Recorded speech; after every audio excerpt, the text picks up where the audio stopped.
Welcome to the Turkey Hunter Podcast with me, your host, Andy Galliano. In this podcast, I share with turkey hunters just like you how to have more turkeys on your hunting property and how to have more successful turkey hunts. I teach you how to do this with tips and interviews with turkey hunting pros, wildlife management tips, and entertaining turkey hunting stories. Tune in weekly as I share proven and simple strategies to help you have more success this turkey season. Make sure to head over to www.iamturkeyhunting.com to subscribe to receive free turkey hunting tips, tactics, strategies, and product reviews. Also, please visit and like my Facebook fan page. Go to Facebook and search I Am Turkey Hunting, and also feel free to post your turkey hunting photos from this past season and let us know where and when you killed your bird. For all of you Twitter users out there, please follow me on Twitter, where my handle is @TurkeyHitman, and I will be sure to follow you back. And now, for this week's show. Hello and welcome back to this week's episode of the Turkey Hunter Podcast. And this is episode 8, part 3 of my interview with Scott Leysath, the sporting chef. In this part of the episode, Scott is going to share with us his favorite side dishes to serve with a wild turkey, his favorite wine and beer to have with a wild turkey meal, his thoughts on the locavore trend that's sweeping the country today, and the story of his most recent successful wild turkey hunt, which is quite an entertaining story. Now, we are going to lose audio for a few seconds in part of this interview, so bear with us. Let's jump right into the interview. I'll see you on the other side, and I hope you enjoy it. Well, I know the answer to my next question that I'm going to ask you is going to have a lot to do with the ingredients that the turkey's cooked with, but generally speaking, what are some of the side dishes that you're going to throw in with the wild turkey meat as your main portion of your meal? Summertime, if I'm grilling, which is more than likely what I'm doing in summertime, I'm taking fresh in-season vegetables. I'll thick slice zucchini, eggplant, any kind of vegetable you've got, and rub it with olive oil, salt, and pepper, slap that on the grill right next to it. If I can eliminate heating up my house this time of year, I do. If I can cook everything outside, and I also will smoke it. I have a camp chef.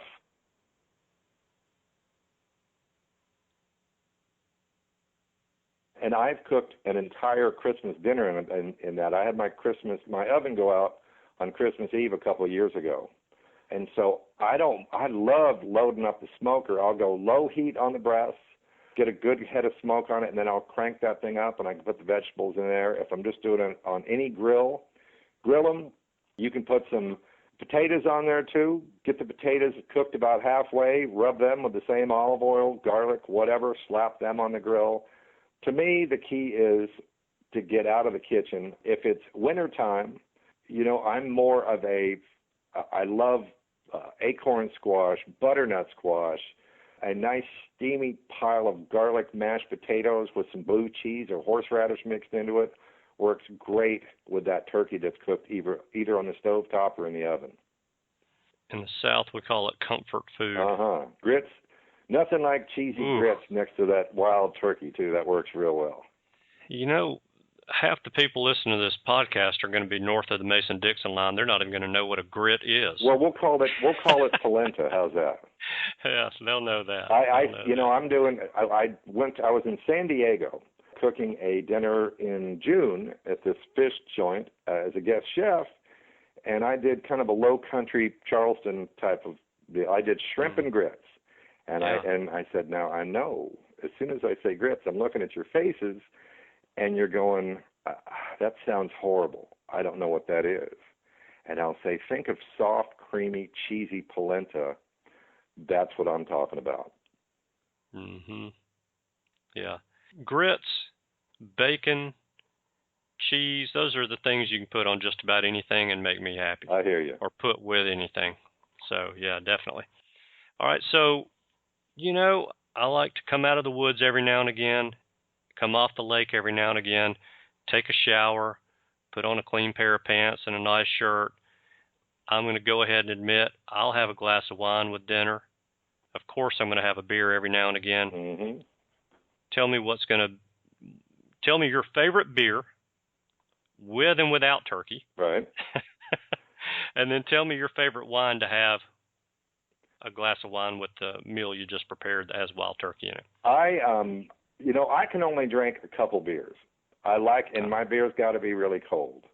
The bigger beers for me, I get full up. If I drink a big heavy beer, the darker beers very often are not higher in alcohol, but the heavier beers, to me, if I drink that, I'm full up.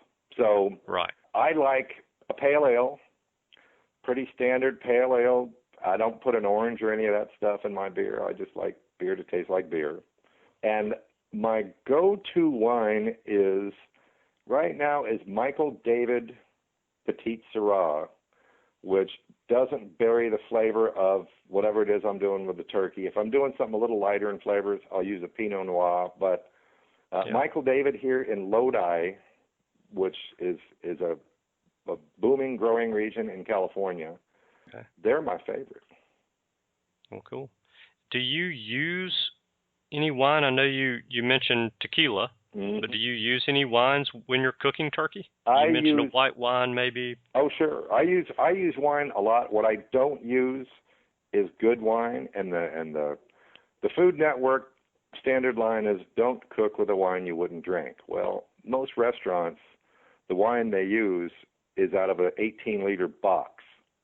So they're using Chablis or Burgundy for the most part with the wine. Don't waste a really good wine with cooking. If I have partial bottles somehow finished for one reason or another, probably because we opened one too many bottles, that goes into the refrigerator, and I hang on to that, and I'm going to cook with that. I'm not going to open a good bottle of wine and waste it on food. But, wine will give it flavor, and when you reduce that wine down as much as you can, if you want a great wine sauce is you take a bottle of cheap wine and you reduce it down to about a quarter of a cup. And I'm telling you, a quarter of a cup, and then you just whisk in some chilled butter with that or add some cream to it and reduce that down even more. That's why the restaurant sauces taste so good. We tend to not reduce our wine down enough when we're cooking with it.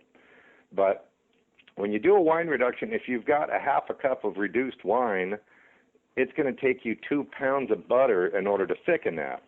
So get the flavor of the wine, add it, and then put the chilled butter in, take it off the heat, whisk in that chilled butter, and just drizzle that over your turkey breast, and it'll taste good.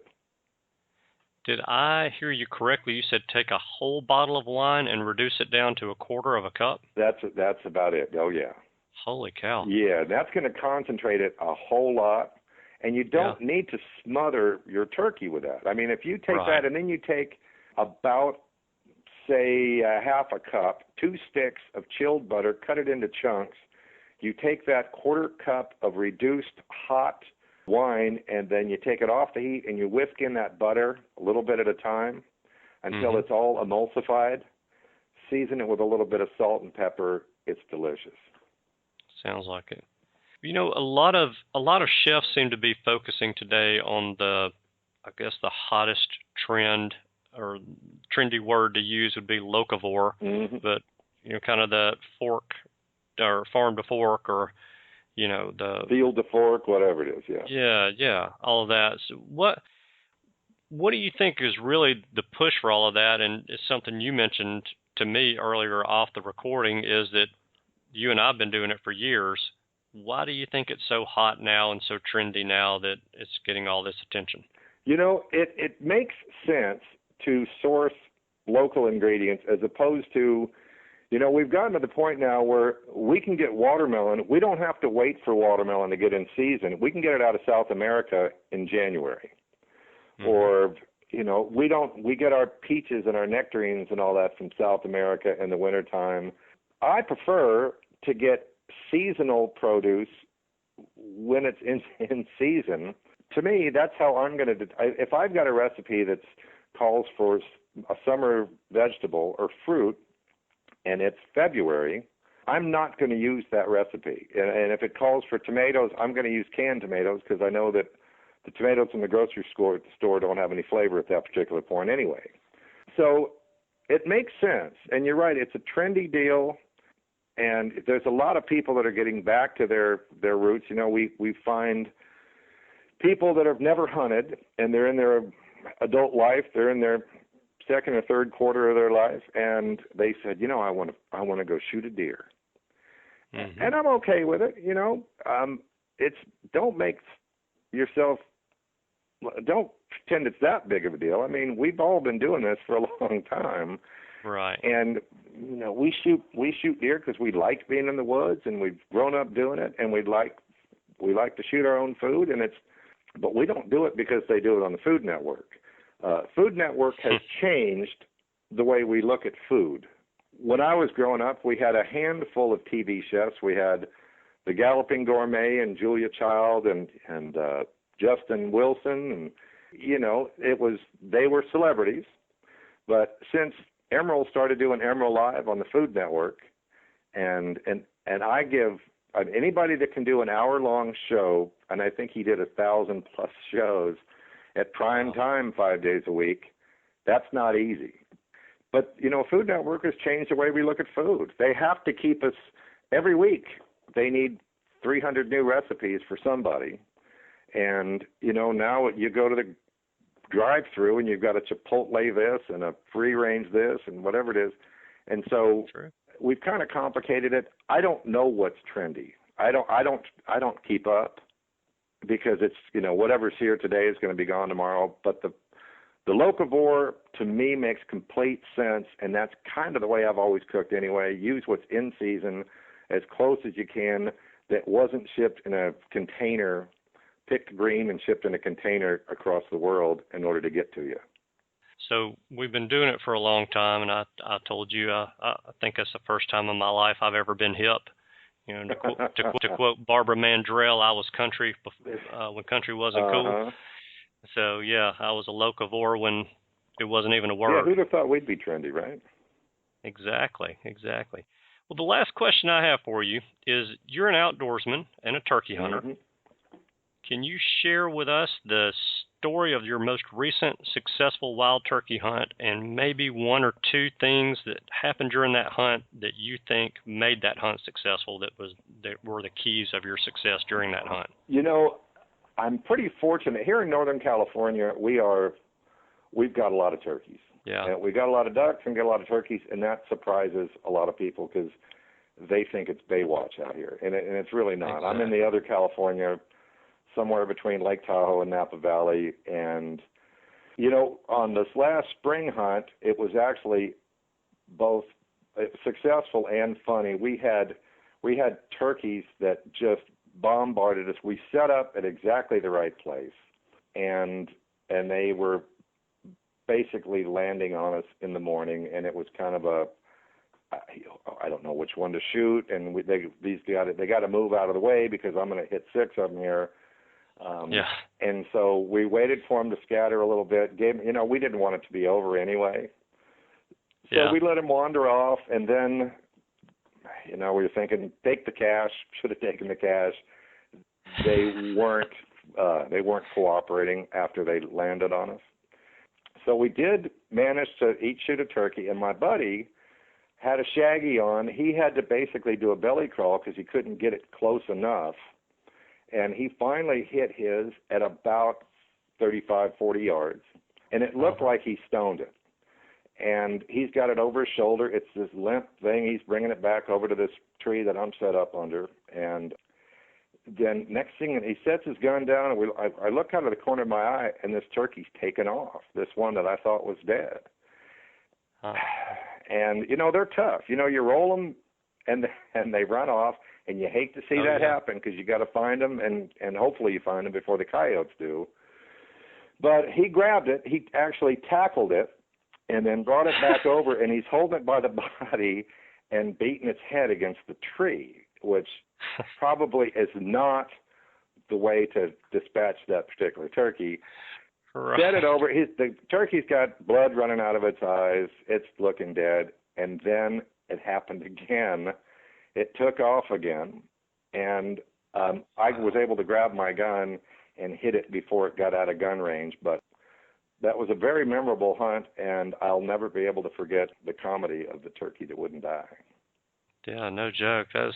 It happens from time to time. We had an experience like that. We were hunting in Illinois, and those birds that we hunted there seemed to be the toughest birds that I've ever hunted. I mean, I think there were 6 or 7 of us in the group that was up there hunting together, and everyone there that killed a turkey had to shoot it multiple times. Right.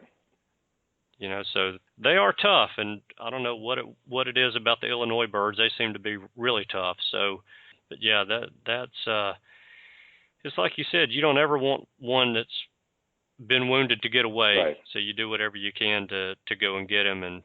But I can only imagine carrying a turkey back that you think is stone dead, putting him down, and next thing he gets up and it sneaks off, right? And then yes. it kind of, once it got a little distance, it really broke into a trot. So it was I will be able to remember that. And that's of course, you've never got a camera running at that particular time. But of course.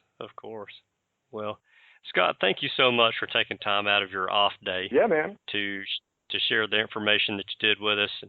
Can you, before I let you go, can you please tell us how we can get a copy of your cookbooks? If you go to Amazon, and right now my book of choice, my favorite book, is the Better Venison Cookbook. And there's no turkey recipes in there. If you want turkey recipes, you can go to sportingchef.com. That has a bunch of free turkey recipes. How's that for making a sale? I'm telling you. Well, that's all that I have today for you, Scott. I really appreciate you taking time out of your off day to share the information that you shared with us. Can you tell me how to get a copy of your cookbooks? The easiest and I think cheapest place right now is to go to Amazon.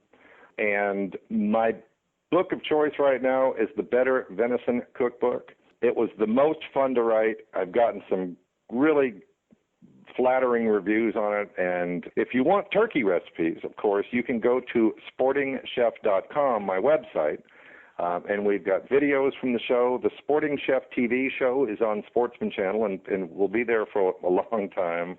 It's a collaborative effort with a whole lot of really entertaining people, short segments. You can look at a lot of the short segments that we have on the sportingchef.com website. We've got a Texas redneck. We've got some fine Southern women on there cooking, very different cooking styles, and it's done in very, very short segments. Oh, very nice.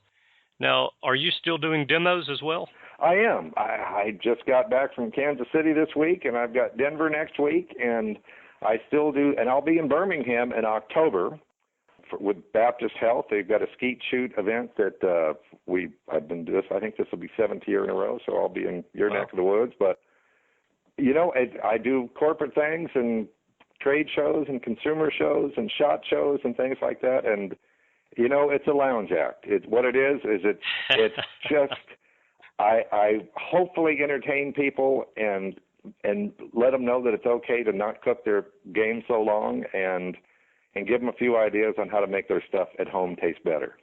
Well, I think from recording we can tell that it would definitely be entertaining. If we wanted to hire you, say, for a corporate event to come do a demo or something like that, or even for a charity event, how would we go about contacting you? You can call me. How about that? Here's my phone number, 916-351-1079.